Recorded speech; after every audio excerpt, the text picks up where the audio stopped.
Magandang tanghali po sa ating lahat. Dito po tayo sa ating factory. Tingnan natin si Kuya kung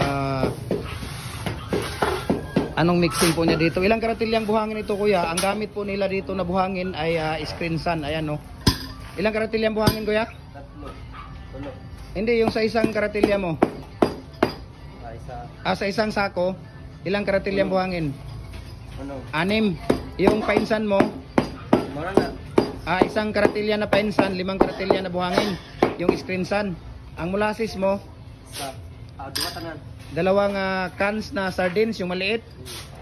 Tapos ilang piraso ang palabas mo dito? 130.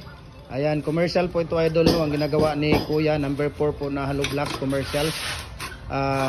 Commercial, ulitin ko po, ang ginagawa po niya, number 4 Hollow Block commercial. Ang mixing po niya dito, 5 karatilya na buhangin, 1 karatilya na painsan, 2 cans na molasses, yung sardines, tapos 130 pieces ang palabas, 1 sako na Portland cement type 1. Ilang timba na tubig, Kuya, ang hinalo mo dito? 2. Ayan, so 2 timba na tubig. Sino pang di nakapag-follow ng Facebook page natin, follow na po kayo, Jim Hardware and Coco Lumber.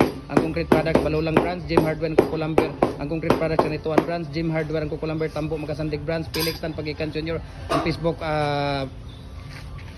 account natin at saka yung YouTube channel natin, Felix Tan Pagikan Jr. at saka yung Instagram natin, Felix_Pagikan 2000. Thank you so much and God bless po sa ating lahat.